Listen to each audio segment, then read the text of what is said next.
Hey everyone, welcome back. Ever feel like you're running on fumes, like it's not just about needing another cup of coffee? Today, we are going to dive deep into the feeling of exhaustion. We are going to be talking about Anna Katharina Schaffner's book, Exhausted, Mm. an A to Z for the weary.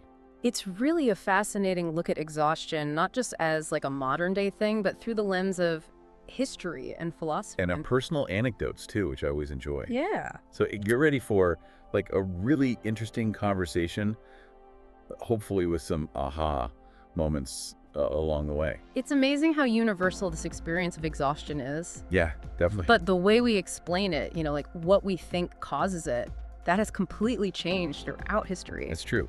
Like back in the day, you'd blame, I don't know, like a grumpy god or something, and now it's all, my inbox is overflowing. Well, it's more nuanced than that, but Schaffner does make this point that historically, exhaustion was often seen as a moral failing, Interesting. like a sign of weakness or a lack of faith. Wow. Take acedia, for example.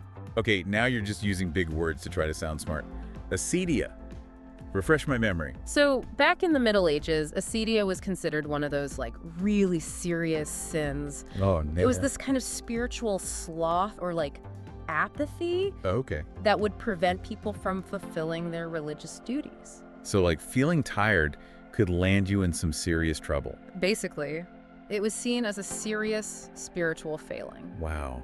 But it's so interesting how today, in a weird way, being exhausted is almost like, a badge of honor. Yes, it's like I'm so exhausted because I'm just that busy and important. Exactly. Look at my to-do list. It's never ending. But Schaffner doesn't just talk about the problem of exhaustion in general. She gets into the nitty-gritty of burnout. Right, because burnout, that modern version of exhaustion, it has become, unfortunately, this kind of status symbol in our crazy, work-obsessed culture. Yeah, it's seen as a sign of success in a way, like you're working so hard, you're on the verge of collapse, which is obviously not a good thing. But sometimes that's the message that comes across. It is, and it's important to remember that burnout isn't just like feeling tired, it's really a combination of things. Okay, so break it down for me. What are the signs of burnout? Schaffner really lays it out as this trifecta of first, that deep, like bone-deep fatigue. Yep. Then there's cynicism or this feeling of being detached from your work. Yep. And finally, this reduced efficacy, like you just can't do your job as well as you used to. It's like hitting that wall where you just can't bring yourself to care or to focus no matter how hard you try, and your to-do list just keeps getting longer. Right. And while anyone can experience burnout, Schaffner points to the unique pressures on millennials as contributing factors. The constant hustle, student debt, the competitive job market. It's like we were told we could be anything we wanted if we worked hard enough, but then the world kind of pulled the rug out from under us, right? It's a lot of pressure to live up to those expectations, and that's where the conversation needs to change, right? Okay, so we've talked about how the world can be exhausting. Right. But I'm also thinking about all those internal factors, those mental gymnastics we do that can be totally draining. Oh, absolutely. The inner critic. Ugh, don't even get me started. The master of making you feel like you're not good enough. It tells us we should be doing more, achieving more, and it's constantly there judging our every move. And Schaffner gets really honest about her own struggles with this. She does. She talks about dealing with perfectionism and constantly pushing herself to achieve. It's kind of comforting to know that even someone as accomplished as her has those same thoughts. It's a reminder that exhaustion isn't always about what's happening out there. Right. It's also about those internal battles we have with ourselves. It's like our own brains can be a war zone sometimes. Yeah. So any ancient wisdom we can tap into for this. Well, Schaffner points to the Stoic philosophers. Oh yeah, the Stoics. They really believed that freedom came from focusing on what you could actually control, Right. like your own thoughts and your reactions to things, and accepting all that stuff you can't control. So not just giving up, but being more strategic about where we put our energy. Exactly. The Stoics were all about choosing how to respond to challenges rather than letting them completely dictate your emotional state. Love it. Choosing our battles, even the ones inside our own heads. Exactly. Okay, which kind of brings us to another battleground, time. There's never enough of it, is there? The tyranny of time, as Schaffner calls it. So true. It's like we're constantly racing against the clock, trying to cram more and more into each day. It can be exhausting even thinking about it. Totally. And I feel like this is a relatively new phenomenon. Right. This shift from time being this natural rhythm to this like precious commodity that we have to manage and maximize. It's like we've gone from time flies when you're having fun to time is money, and we've completely forgotten how to just be present in the moment. And that's where Henry David Thoreau comes in. Thoreau, my man. Advocating for a simpler, more intentional life. Okay, so for those who haven't read Walden, give us the SparkNotes version. Thoreau went full-on minimalist and lived in a cabin in the woods. Right, the original minimalist. Exactly. But his message wasn't just go live in the woods. Sure. He wanted us to question everything about our lives. What do we really need? What are we just told we need? So like, do I actually need that new phone? Or am I just trying to keep up with everyone else? Yes. It's about realizing that our time and energy are precious, and we get to choose how to spend them. Like budgeting, but for your life. Yeah.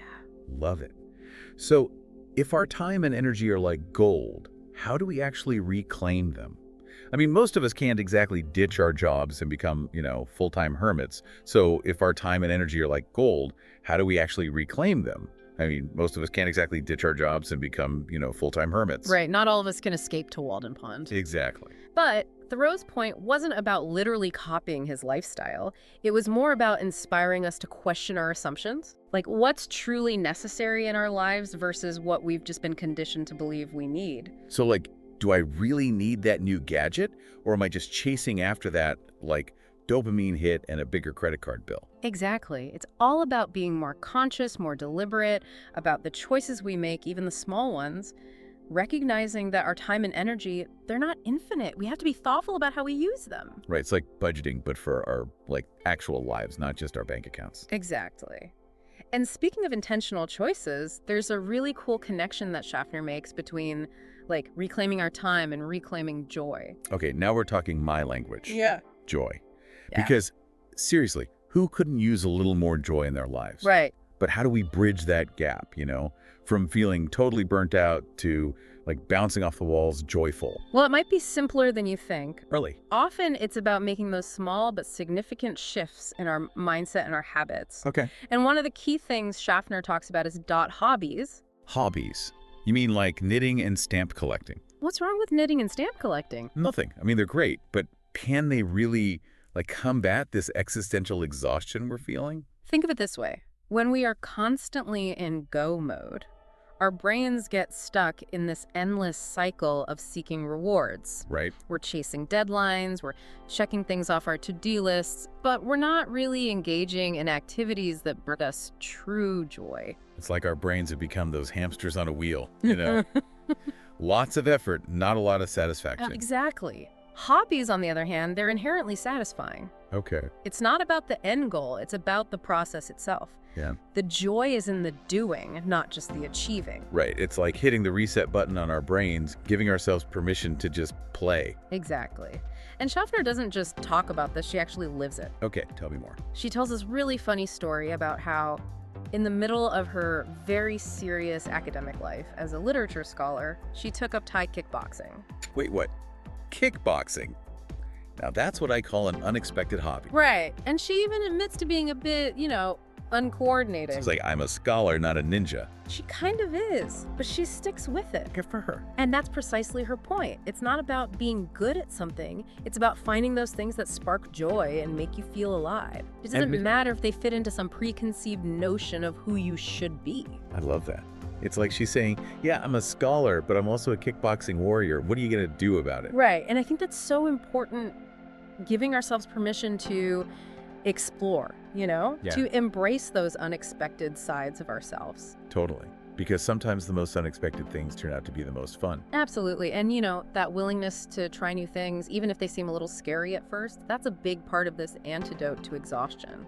So are you saying that the key to feeling less exhausted is more roundhouse kicks and fewer spreadsheets? Maybe. It's about shifting our focus, moving away from just pure productivity and achievement and bringing in more joy and play. I like where this is going. It's about reminding ourselves that it's okay to have fun, to let loose a little. Right, because life shouldn't feel like one big to-do list. Exactly. So how do we do that? How do we actually bring more of that joy, that playfulness into our already jam-packed lives? Yeah, it's not like we can just add learn to juggle chainsaws to our calendars and call it good. Right. It's not about adding more to our plates. It's about getting smart about what we put on our plates to begin with. Okay, I'm listening. And it brings us back to Thoreau's concept of life cost. Right, that whole idea of asking, Yeah.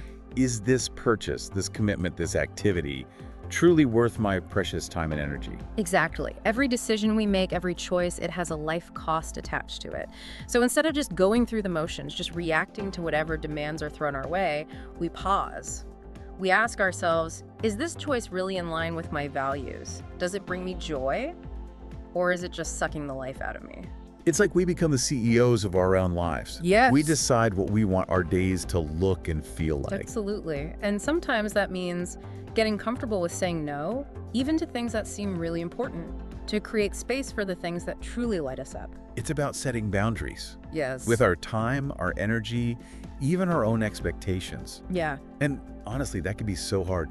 Like in a culture that praises busyness, just taking a break can feel radical. It is a radical act of self-care. It's about challenging those deeply ingrained beliefs, the ones that tell us we have to constantly be on, that our worth is tied to how much we do. So how do we quiet those voices? How do we start living more intentionally? Well, it's definitely a process, and it's going to look different for everyone, but Schaffner offers some guidance. She talks about this idea of Kaizen, a Japanese philosophy that could be the key. Kaizen. Okay, I've never heard of that. Tell me more. Kaizen is all about continuous small improvements. It's the opposite of those big, dramatic resolutions that we make, and then, let's be honest, usually abandon after a few weeks. So instead of trying to overhaul our entire lives overnight, we focus on making those small changes that stick. Exactly. I like the sound of that. Less pressure, more progress. But how do we know what to focus on? Like, where do we even begin with all of this? Okay, so we're talking about Kaizen, small changes, big impact.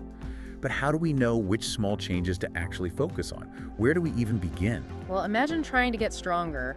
You wouldn't start by trying to bench press your weight, right? Kaizen is about finding those beginner's reps for your life. Right. What's one small, manageable change you could make that feels doable, even on your most exhausted day? I like that. Takes the pressure off. Yeah. But still, where do I even begin? What are some examples of those beginner's reps? Think about your daily routine. Is it getting enough sleep? Could you swap out that 30-minute social media scroll for a walk in nature? Maybe it's as simple as setting boundaries around work emails in the evening. Okay, those are doable. But what if I fall off the wagon? I'm not exactly known for my iron will. That's where the beauty of Kaizen comes in. It's not about being perfect, it's about progress.